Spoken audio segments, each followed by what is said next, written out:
छत्तीसगढ़ की अर्थव्यवस्था को गतिमान रखने के लिए मुख्यमंत्री भूपेश बघेल के नेतृत्व में छत्तीसगढ़ सरकार के नए फैसलों ने रियल एस्टेट कारोबार को नया बूम दिया है। राज्य में गरीब और मध्यम वर्गों को अपना आशियाना बनाने में काफी सहूलियत मिली है।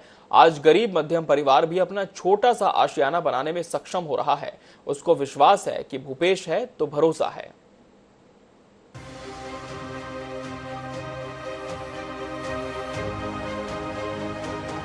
रोटी, कपड़ा और मकान, ये जीवन की 3 आधारभूत जरूरतें हैं, जिसकी व्यवस्था में आम आदमी अपना सर्वस्व लुटा देता है। इस पर जब महंगाई की मार पड़ती है तो कई बार उसे उसका सपना टूटने का भी डर सताता है।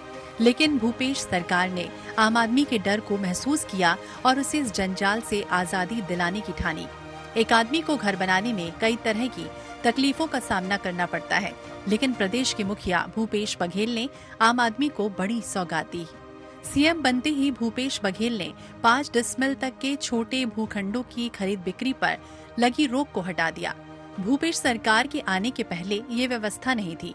ग्रामीण इलाकों में आम आदमी के लिए बड़े भूखंड का स्वामी बनना एक बड़ी चुनौती बन गई थी। अमीर अपना साम्राज्य गढ़ता जा रहा था और गरीब होता चला जा रहा था।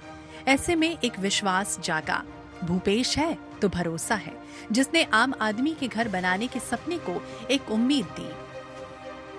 पहले इसी सरकार ने उस पर बैन लगा दिया था।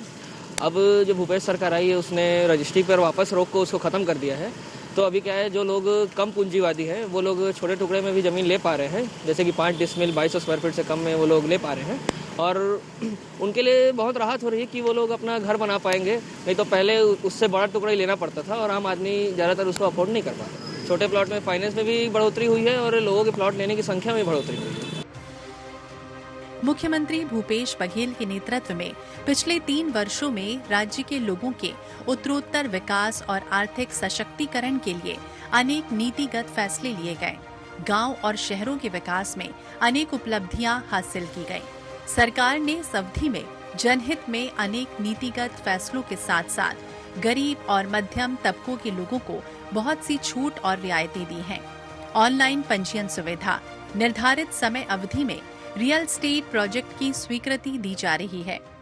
राज्य सरकार ने 5 डिसमिल तक के छोटे भूखंडों की खरीद बिक्री पर लगी रोक हटा दी। संपत्तियों की गाइडलाइन दरों में 30% की कमी की गई।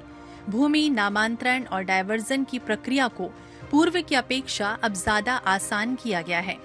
महिलाओं को भूखंडों और मकानों के पंजीयन शुल्क में 1% की छूट प्रदान की गई। पंजीयन कार्यालयों में आधुनिक सुविधाएं, ऑनलाइन पंजीयन, स्टाम्पिंग के साथ साथ सिंगल विंडो प्रणाली लागू की गई है।